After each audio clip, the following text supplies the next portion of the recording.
Hello and welcome back to my channel. Welcome if you are new here. My name is Joni and I'm the blogger behind simplelivingmama.com.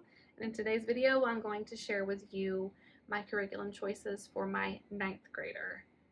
And my husband is outside cutting wood for a bunk bed that we're building for our daughters. So I am sorry about that noise in the background. Hopefully it's not too distracting. Okay, so for 9th grade, we are doing largely the Mater Amabilis high school curriculum.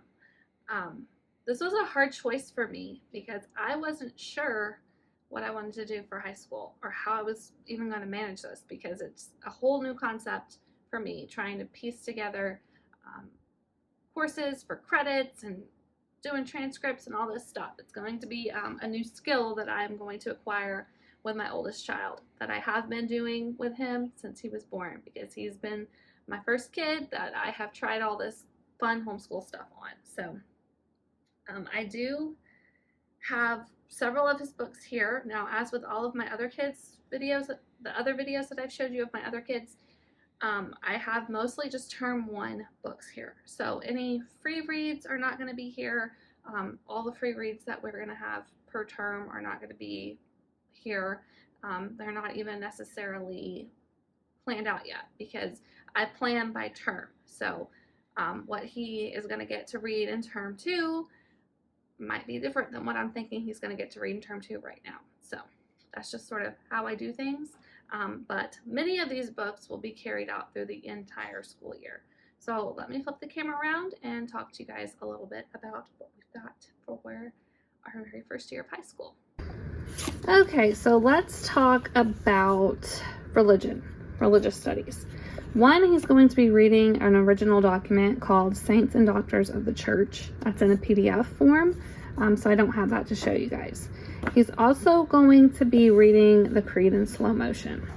So this book is probably going to be pretty heavy for him, and it will take him a while to get through. But the great thing about the Mater Amabilis curriculum is that each lesson is like a bite-sized chunk. So, you know, he's not going to be expected to read 100 pages in one sitting. So that will be helpful for him. I'm also considering having him take an Intro to Catholic Apologetics course on Homeschool Connection. I talked about Homeschool Connection in my daughter's 7th grade video. I'm using Homeschool Connections for my older kids, just to fill in for some of the things that I'm not comfortable with teaching, and also just to give them, you know, a wider, broader view, and to allow them to choose some of their own courses. So he may be taking a Catholic Apologetics course through Homeschool Connection.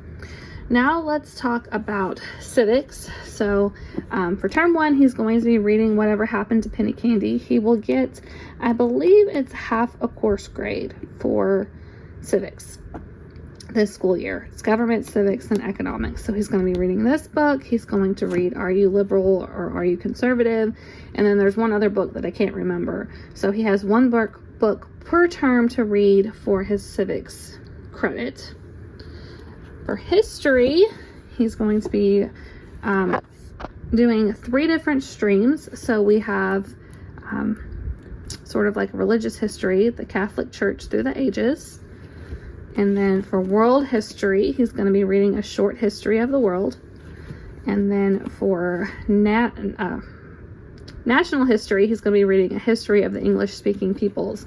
And the lesson plans that are on the Mater Amabilis website also include lots of actual real documents for them to read, and in some cases there are some videos for them to watch as well, or podcasts. The lesson plans are very in-depth and very full, and I have all of them in a document to help me out with this high school thing. So for literature, he is going to be using the British Tradition 1. So he's studying ancient literature.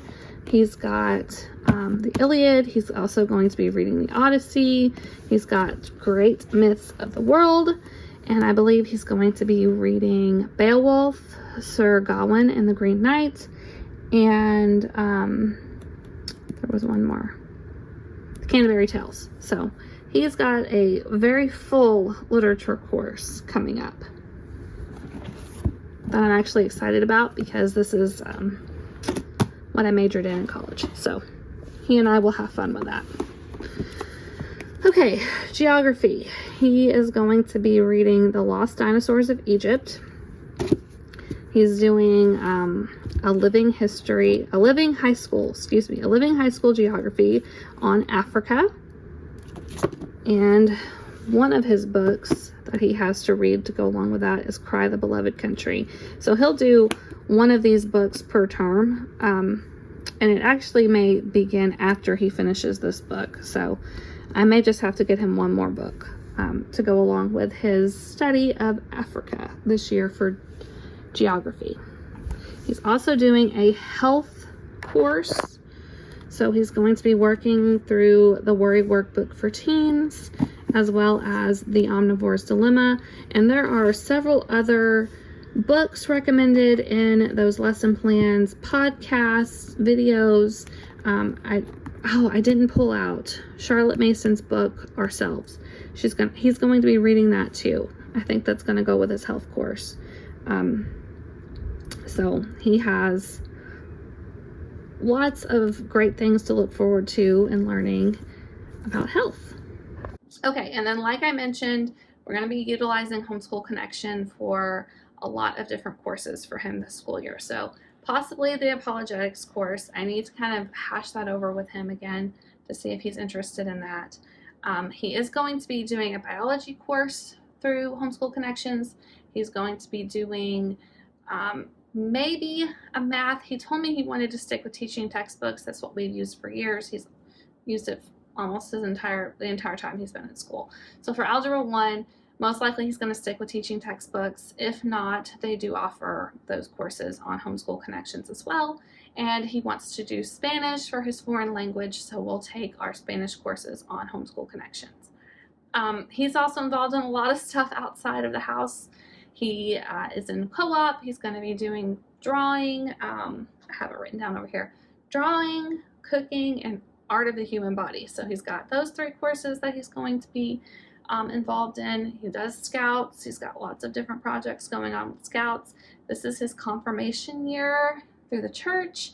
So he's doing service projects for that, and as well as taking all of the confirmation classes. So he's a pretty busy guy. His fine arts courses are going to come from what's in our morning basket that we do as a family. So his artist study, picture study, composer study, hymns, poetry, all of that stuff is done as a group. So that's going to go towards his fine arts credits. If you have any questions, just let me know down in the comments below. And if you like this video, give us a thumbs up and don't forget to subscribe to our channel. Next week, I'll be sharing a look at how I have put all of this together in my planner and how I have set my older kids up to be a little bit more independent. I'll show you guys their procedures list, their checklist, and some things that I'm trying a little bit differently this year. So just to help my older kids stay on track and be a little bit more independent. I will see you guys in the next video.